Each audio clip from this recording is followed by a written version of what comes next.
And you could put up the beginning of the class survey. Perfect. Yes. All right. Hi, everyone. Good evening.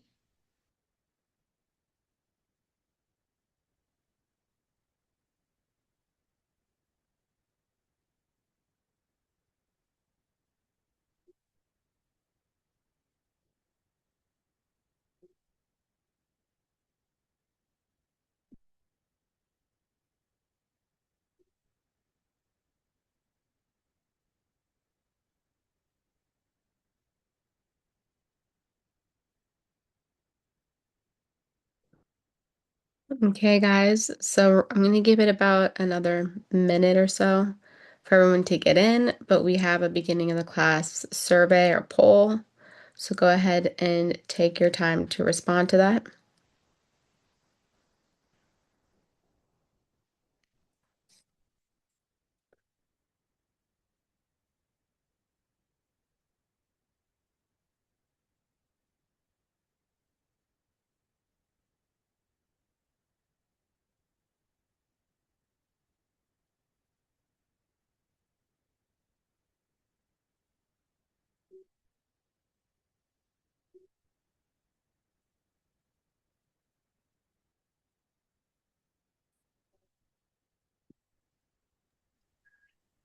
All right. And while you guys are answering, please make sure to turn on your cameras and also please add SL to your name or alumni if you're a student leader or an alumni. Thank you. Okay. So just as a reminder, yes, turn on your cameras. If you're a student leader alumni, change your name accordingly. And then also make sure that you guys turn in your workbooks. About five of you last week were here and did not turn in your workbook. So it's kind of a bummer for you because you make the effort to show up to class, but then you don't turn in your workbook. So you don't get the points for that. So please make sure that you're turning in your workbook. It's due every Friday before 5 p.m. Very important. Let's see. Now that I think we have pretty much mostly everyone here, let's go ahead and close the survey.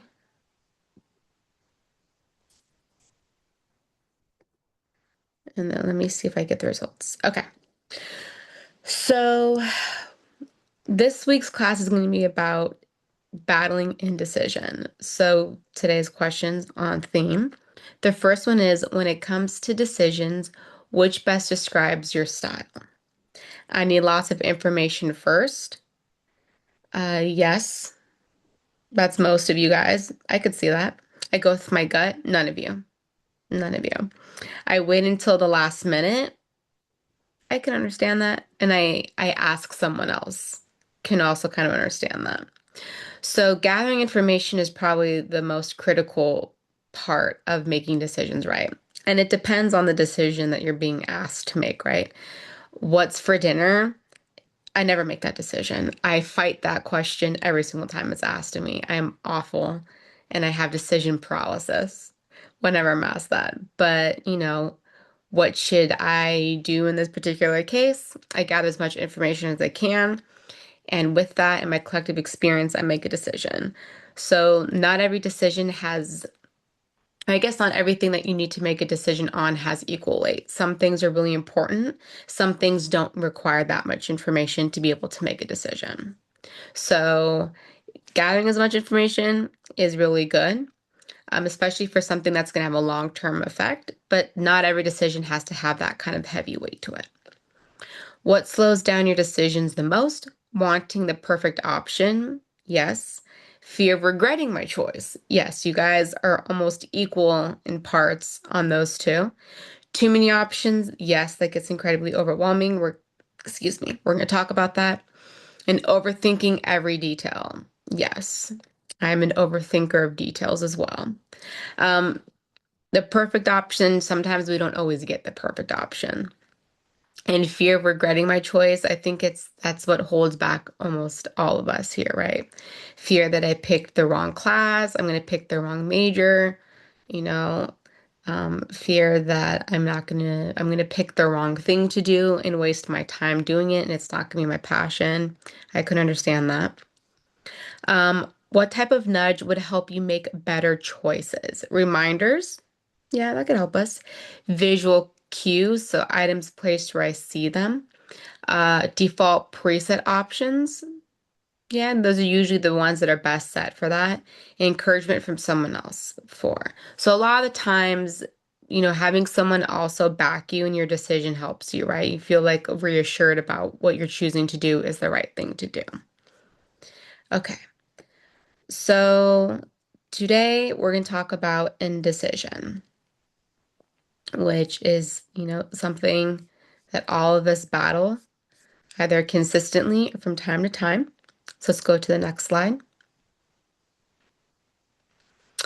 We're going to do a little preview of last week, adaptability and contingency planning. So we explored how adaptability starts with mindset and how seeing change as normal makes challenges easier to manage. We practice pausing before reacting, right? So before you say something, before you make a decision, before you do anything, it's okay to step back and try to process what is happening, what's before you. Thinking flexibility and creating simple contingency plans to stay prepared rather than stressed. And with confidence, um, and being calm and focused on what we can control, we learn how to navigate surprises in school, work, and life with resilience and clarity. Let's go to the next slide. So today we're going to talk about indecision. We're going to explain how choice overload, mental fatigue, and expectations influence our decision-making process and can contribute to indecision.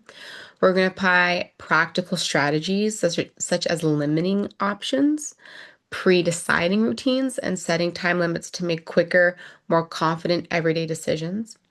We're going to use decision-making frameworks like the 70% rule, the 10-10-10 rule, and values-based filtering to evaluate options and select choices that align with our long-term goals. So let's go to the next slide. Before we get into this one, I'm going to show you guys a short video. We'll talk about it and then we'll go into the slide.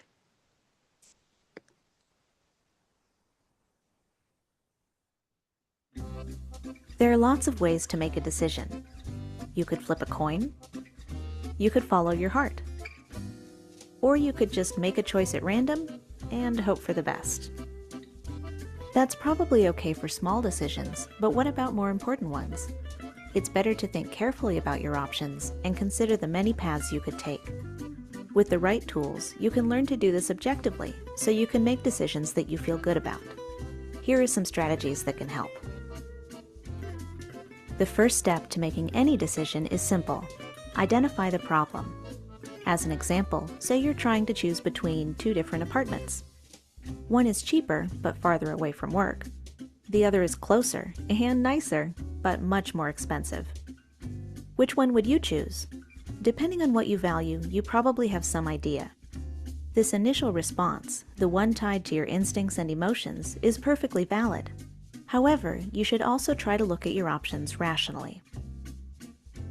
Start by comparing them. There are several ways to do this. For example, you could list all the factors that you're considering, things like price, location, and other amenities, then choose the one thing that's most important to you. With that in mind, which option comes out on top?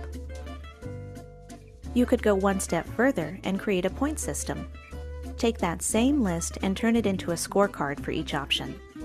In this example, that means apartment 1 would score high on affordable rent, let's say a 10, but much lower on location.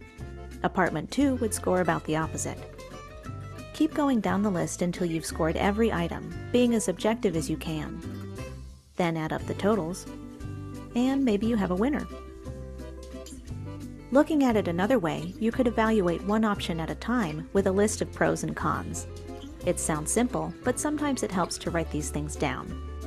This time, it's okay to be subjective. Certain factors can and should carry more weight than others. It's how you feel about them that counts, so be honest about what these things mean to you. Imagining possible outcomes might give you some perspective on the decision. Say you're thinking about adopting a dog. What do you think the consequences might be in a month? In a year? How about several years from now? Making decisions can be a roller coaster ride, especially when there are long-term consequences to think about. We can't see into the future, but we can try to be prepared. At this point, it's normal to feel overwhelmed, even stuck. With so much to consider, how do you know you're making the right choice? There are two more techniques that can help you fire up your brain and trick it into thinking differently. Try this one, the 2-minute diversion. Distract yourself with a 2-minute activity that you find moderately difficult. Maybe you like playing mobile games or solving math problems for fun, whatever works for you. Believe it or not, you'll continue to process the decision unconsciously, according to brain imaging research by Carnegie Mellon University.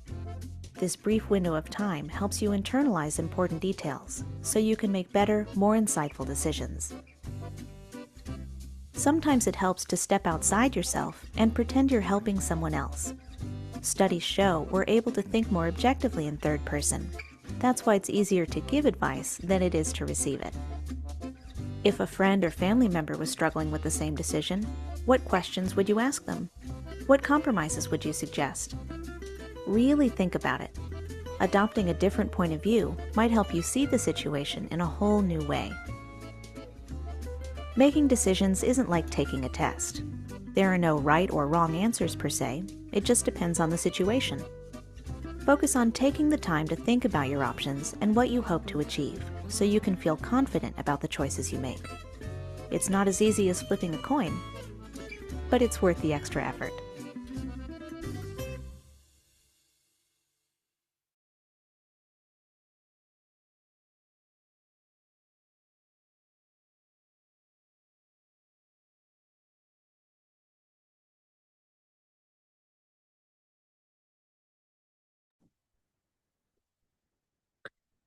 So the paradox of choice, why options make us freeze. So in real estate, we call this analysis paralysis. In many different ways, it's called analysis paralysis. But it has to do with sometimes you do so much analyzing of something, you have no idea what to do or how to choose. And part of it is there's no such thing as the perfect answer.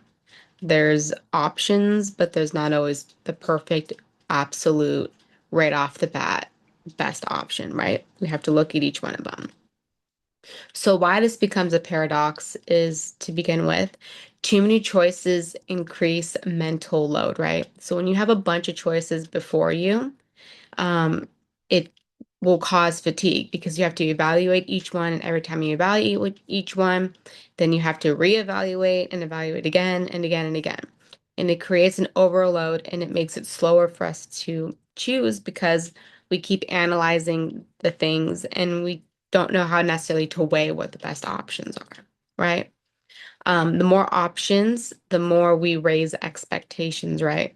So with endless possibilities, your brain assumes there's a perfect option, and there not always is a perfect option. It's the option that you choose might not be perfect, but it might be the right one. It might be good enough. So when we have all these options before us, it makes it feel like it's a higher stake decision than it really is. Next is the choice abundance often leads to regret. So when you have a bunch of options, and this is what came up in the survey, you fear like I chose the wrong option, even though maybe you didn't, because there's other options. You sort of have a fear of missing out on what could have been if you had gone with the other option. Instead of appreciating, what's going to be happening going forward with whatever option you chose. Decision fatigue reduces quality of choices. So all day long, if you have to make decisions, um, the more tiny decisions you're making stacks up because it takes energy.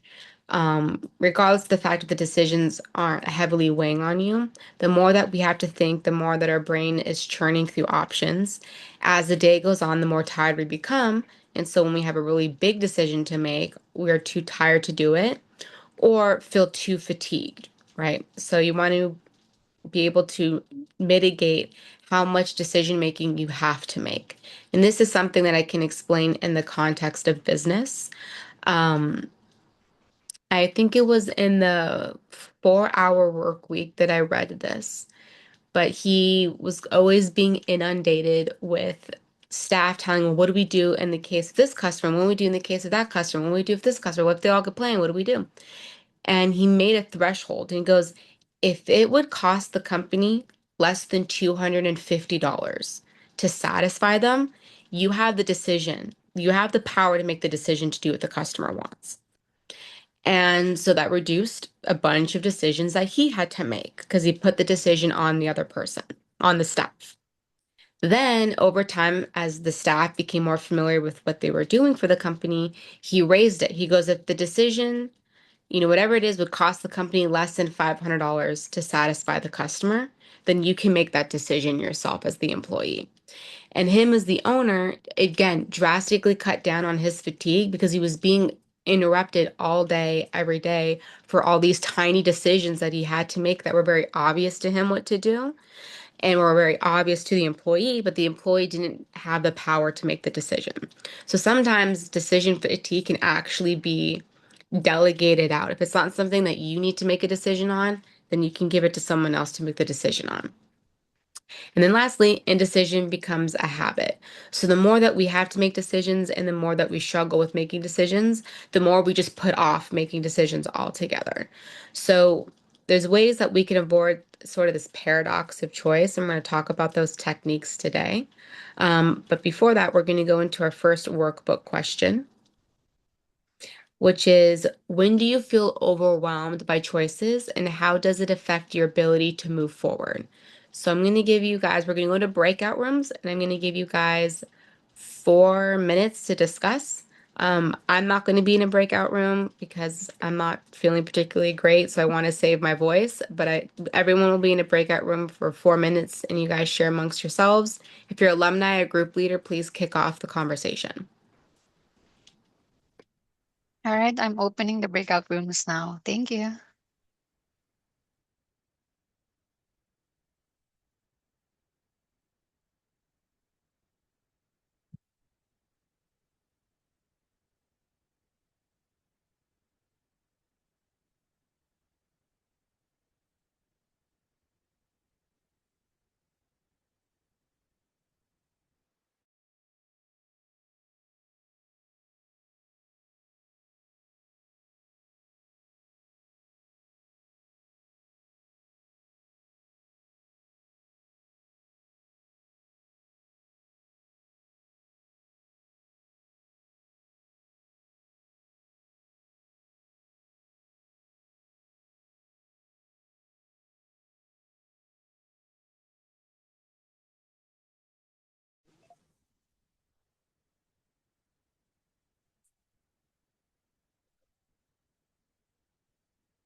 Aurelie, can you share with us what you wrote?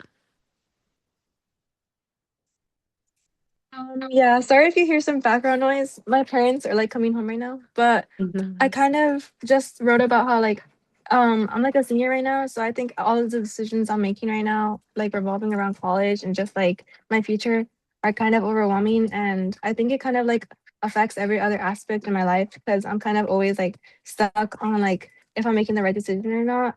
And it just puts me like in a weird position where I'm kind of always thinking about it subconsciously. Yeah, I mean, I think for you guys, the biggest indecision or decision you'll make in the immediate future is college, right? Because it's going to be arguably the next 4 years of your life. And so you have options, you apply to different places, but like we talked about last week, you have backup plans. So if you don't necessarily get into one college, you've casted a net where you apply to a few different ones.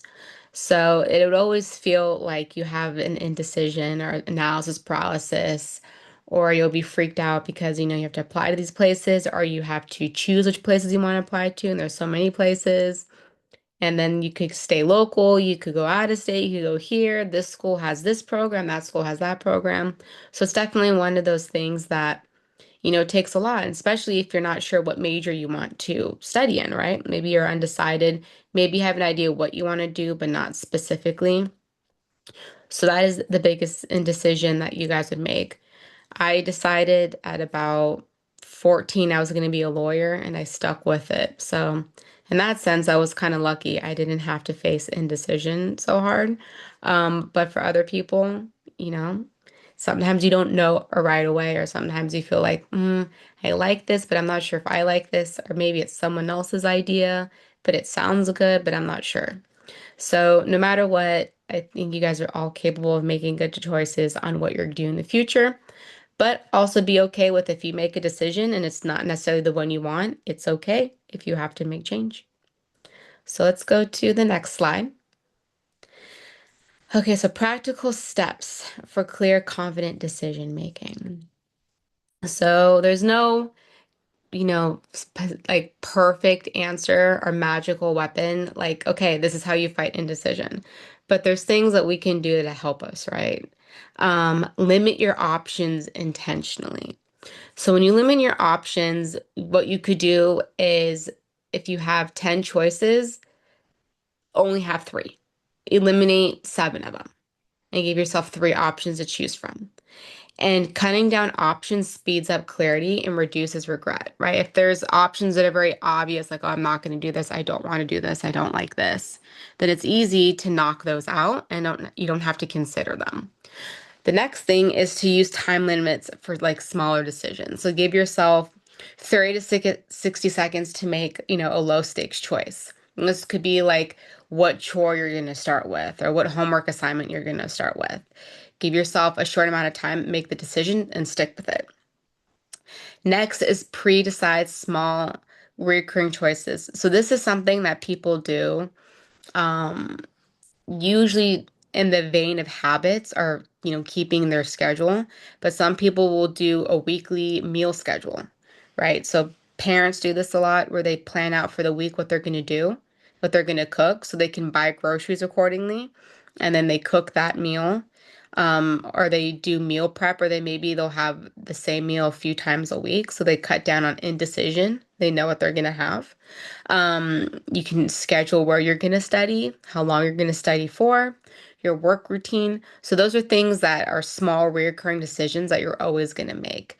And those are usually tied to systems, right? We usually have a system to address those indecisions. If for someone who is a picky eater and we know what we like to eat, then you just know these days of the week you're going to eat said meal and you don't have to fight about indecision. Sort decisions by importance. So I do this when I have a to-do list and I have a long to-do list. I will number out next to each thing in order of importance, 1 through 10. So 1 being the most important thing I gotta get done through 10. So I'll put them all in order of how I'm going to do them. That way I just follow that order and it creates less decision for me on what I'm going to do first or how I'm going to tackle things first. So for you, you can do it by, what's going to be maybe something that's the quickest thing for you to do will be the first thing that you do. And the thing that's going to take you the longest, you might wait till the end and give yourself the most time for. Something that maybe is not super important, maybe you don't give that priority and you kick that to the end, even though it could be really fast. It's not important. You don't need to do that right now. It doesn't need to clutter up your current day. So that's how you can sort of sort through indecision that you could take things and put them off, so to speak, and address the things that are the most important, right? And then practice good enough thinking. So we talked about this last semester. We will always be striving for perfection, but sometimes it's okay to just be good enough. Sometimes it's okay that we made a choice that's just good enough. Could it be perfect? No such thing. Could it have been better? Perhaps, but it is good enough, right? We don't have to always be striving. Not every decision is a high stakes decision. Sometimes it's okay just to make a choice and be happy with it and move past it. Um, Otherwise, if we're constantly making every decision high stakes and based on perfection, we will absolutely get nothing done.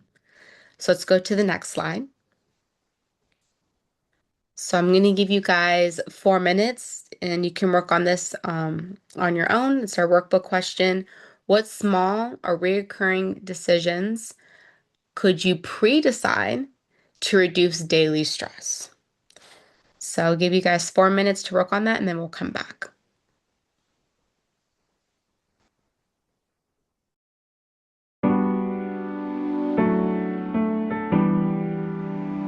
Sasha, do you need me to put them in the breakout rooms? No breakout room. That's okay.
All right.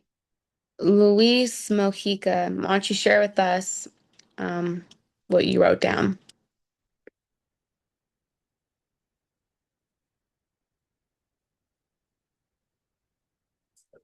Luis, where did you go? I know you're there. Let's see.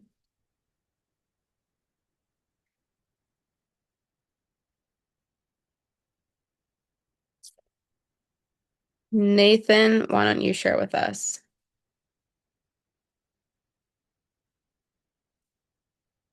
Some decisions that I could pre-decide to reduce daily stress would be like um organizing my schedule and distributing workloads of assignments throughout the day and setting specific time for specific things I need to get done. Yeah. So basically just scheduling things instead of perhaps having a to-do list that you know needs to get done, actually scheduling out the to-do list and doing it routinely, right? Because then you don't have to make a decision. You know what you need to do and when you need to do it every day. So that comes up a lot in James Clear's Atomic Habits, which is a book. I'm sure all of you have heard of it. But that's good. A lot of the times having habits and good habits specifically helps with indecision because it's something that you don't need to decide on. You just automatically start doing, know to do. Um, let's go to the next slide. Find it. So some decision-making frameworks that makes choices easier. So here there's about 5 different rules that you can use. It depends on, which one is applicable. Again, every decision is going to take a different sort of approach. But to start with, the 70% rule, which is from Jeff Bezos, is he makes decisions when he has 70% of the information. He doesn't wait for 100%. Because a lot of the times to get 100% of the information is almost impossible or time consuming. You're not going to have 100% of the information available to you. Or by the time you get all of it, the critical time for you to make the choice will have come and gone. And you would have either not made a choice or maybe made an incorrect choice based on panic. So you want to get, again, enough information. You don't need to have all the information, but enough information to be able to make the decision and move forward. And in the case of like Amazon, there's plenty of things that Amazon has done that didn't work out. But he made choices, or the board makes choices, and you have to risk, right? You have to risk something not working out, but from that you learn. But there's plenty of choices that you risk that turn out to be way better than you expected. So you don't always have to wait for all of the information. You just need enough information to make the decision and move forward. The next one, which is from Susie Welch, is the 10-10-10 rule. So how I feel about this in 10 minutes, 10 months, and 10 years, right? So if it's having to do chores, how I feel about this in 10 minutes, probably bored. In 10 months, I will completely have forgotten I had to make any decision about a chore. In 10 years, this will be nowhere. Your brain would have not retained any of this decision-making information, right? So those are like low stakes ones. College, in 10 minutes, you probably will be okay with it. In 10 months, when you're probably enrolled and starting, you'll feel a certain way. And in 10 years, you'll be done with college and you'll be like, oh, yeah, I remember I went to that college and I took those classes and I got that degree. So, all these things you want to look at in context, and it widens your perspective beyond just the immediate discomfort of that choice, right? If you're not going to care about it in 10 years, it doesn't need a lot of weight, but if it's something that's going to be important to you in the future, then you should give it a little bit more weight. The next one is the 2 ways door framework. So there's sort of 2 types of decisions we make. One that are impossible or hard to reverse, and others that are possible and can be reversed. So we look at things sometimes like they're irreversible. Like if I make this decision, I can't ever go back. And that's simply not true. A lot of the times you can reverse or even change course on a decision you make. So some of the decisions that you need to spend a little bit more time on and could be costly or irreversible are things like signing a long-term contract. You could probably get out of it, or you could probably change it. Like let's say you buy a house and you realize you don't like it. Um, you could possibly get out of it, or you could sell the house and get into I can't say you get out of it, but you could sell the house and buy one that you like. That's what I mean by getting out of it. But, once you sign a loan and you're going to buy something, you're usually on the hook for that for a long period. So that you might want to gather information and make, be able to make a good decision, right? You want to take time on that. Going to college. Yes, you can change colleges, but it's a little bit harder. It's a little more time consuming. So yeah, you guys rightfully so are spending a good amount of time right now looking into the colleges that you want to go to. But decisions that are reversible, if you pick what you want to eat for dinner and you don't like it, you probably can just make a different dinner or, eat it and choose something different the next day. That's a very low risk endeavor. Switching your study routine. You can start a study routine and find that it's not working for you, and you could change it. It's very easy to do that. You could try a new sport, you could try a new hobby, and you can find that, you like it or you don't like it. Within an organization that you're in, right? Maybe it's a sport or a team or a program, you can change your responsibilities. You can switch up what you want to be doing within that organization. That's a lot easier than most people think it is. So there's some decisions that, yeah, they are very long-term commitments that you want to take time on, but there's other things that you can change um, very easily, and it's not going to have a huge impact on you or be that difficult to do. The next thing is doing pros, cons, and consequences list, right? So we have always heard of pros and cons, but this one is adding the third column of consequences. And it tells us, how we feel about decisions. Like it gives more insight on us when we have this consequences column because it reveals what choice has the longest term payoff and not just the most pros. So you could have two choices and one has a lot of pros, but the other one has fewer pros but has a very long-term benefit to you, right? So perhaps the consequence of the choice with the less immediately known pros actually is the one that's the better decision.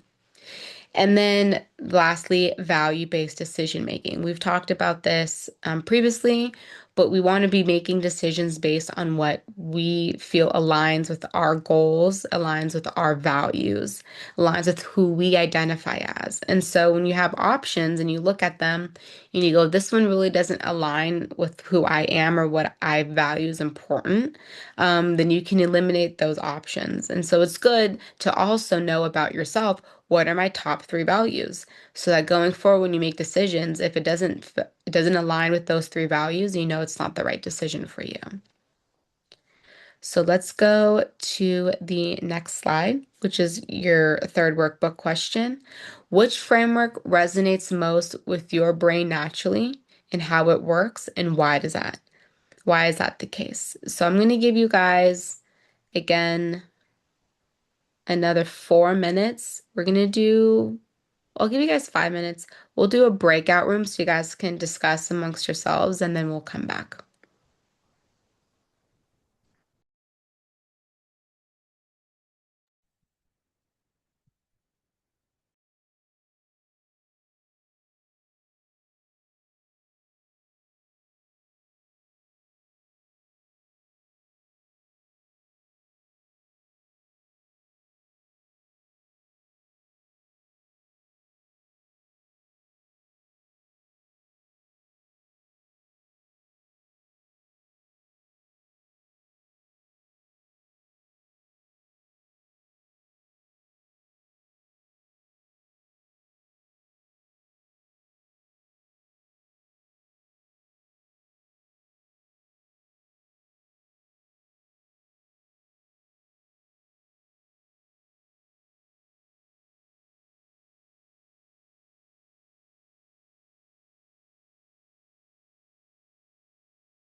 Hindi ko pala na-set nung 5 minutes. 4 minutes lang yung break. Oh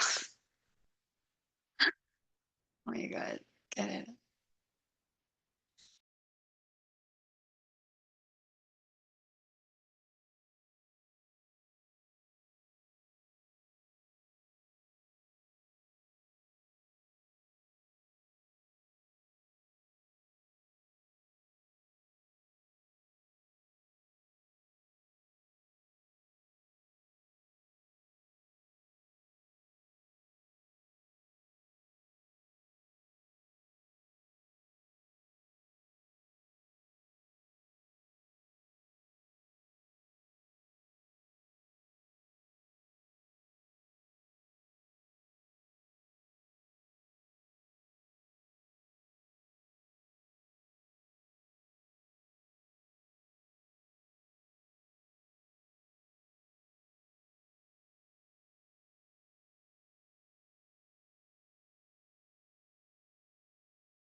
Okay, let me see. Let me see who we've got here.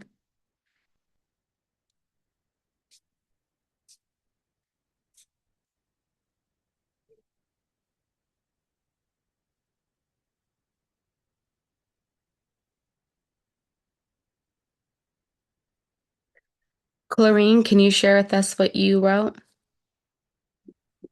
For me, I put that the 10-10-10 rule resonates with me the most because I feel like I'm someone who is always seeking like the instant gratification of being on my phone. So that keeps me from actually doing the work that matters. And I feel like this rule would actually help me remember to prioritize like decisions that matter to me and what align with my values. So for example, if I choose to be on my phone instead of like doing some important work for school, that's something that I'm going to regret in maybe like 10 months. So I feel like this rule would actually help me like just remember to stay focused instead of like procrastinating. Good, that's a lot of self-awareness you have. But yes, the 10-10-10 rule is a good one. And it's something that I've sort of indirectly applied. Like there's things, the decisions that I make or things that I prioritize, years from now, I'm going to be happy that I did certain things, that I made time for family and friends. And that, sometimes I can't let work override because ultimately, in 10 months from now, that file will probably close, but 10 months from now, I might regret that I didn't, spend time with family, right? So instant gratification is always a thing that we're going to face with. Phones are not going anywhere, devices aren't going anywhere. But it's also good to, know like, hey, I like being on my phone, I like scrolling, and that's okay. But to be able to do that within reason and to kind of curb it so that you're not punishing yourself, so to speak, but you're not also punishing yourself by being on the phone and taking yourself away from things that are really important. So it's kind of a double-edged sword. So the 10-10-10 rule is actually very interesting because it helps to relieve you of a lot of stress. So like not everything is, a make or break thing. Not everything is a dumpster fire, right? Not everything needs huge priority to make a decision on. Let's go to the next slide. Okay. We are on time with class. I'm impressed. We might even get out a little early.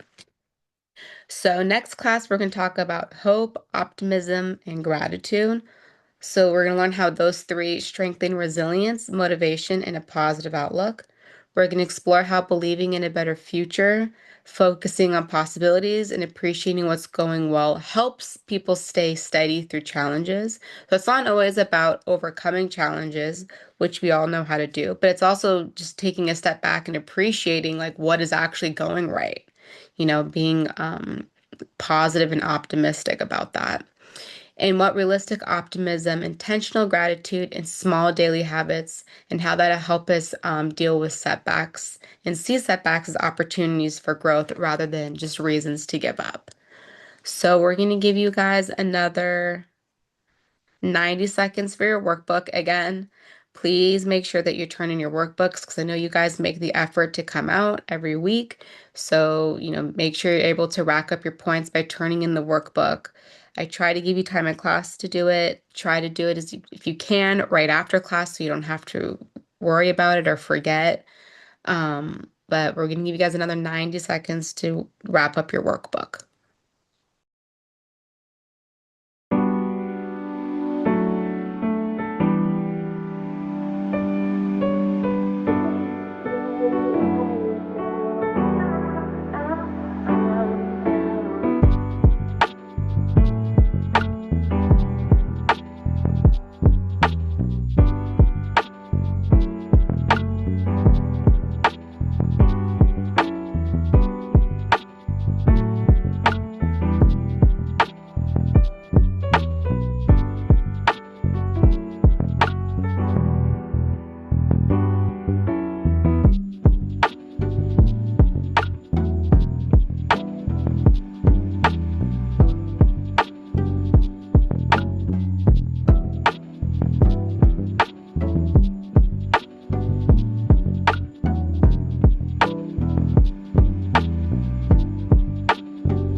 Okay, so we have some closing class announcements. So thank you again for everybody who came out Saturday. I saw you guys. Hope you had fun. It's an interesting field trip. I think it's probably my favorite, maybe second favorite field trip that you guys do because it's very eye-opening what you guys learn when doing those exercises and getting assigned your profile and having to allocate your budget. I think it's really important that everyone do that. And it's good to do it in a very low stakes setting, like the field trip where all of it's not real, but it gives you an insight for one day when you have to make those decisions. So I hope you guys enjoyed the field trip. We have an Ignite speaker series coming up. We are pending the speaker, but if you want to go, you do get points. Please RSVP by February 27th, so that's next week. The speaker series will be March 2nd. We also have a field trip, the World Cup Symposium. So it's going to give you guys behind the scenes look at how the 2026 FIFA World Cup is going to impact Los Angeles. That's coming this summer. I'm very excited. I luckily was able to get tickets, so I'm looking forward to going to some of the games. But it's a huge economic opportunity for the local businesses in Los Angeles. So it has a huge impact from infrastructure, from public safety, public works, to just all the businesses that are able to garner a lot of money from the tourism that comes in, the revenue from that. So it's going to be a really cool symposium. The deadline to RSVP for that is March 6th, and the field trip will be March 15th. Additionally, for all of the 12th graders in here, the seniors, the Rotary Club of Los Angeles is offering a scholarship for high need, high performing students in Los Angeles County. So the deadline to apply for that is March 2nd. The application information is in the chat box. So if anybody before you want to log off, you can click the links in the chat box to any of those three things, the speaker series, the field trip, and the scholarship. All those will be in the chat box. Otherwise, I will let you guys out a little early and hope you have a good evening, and I will see you guys next week. And don't forget to turn in your workbooks. Okay. Thank you so much, Sasha. And thank you guys for hanging out tonight. So, if you have any questions, you can also send us a student help form through the link that we sent in the chat.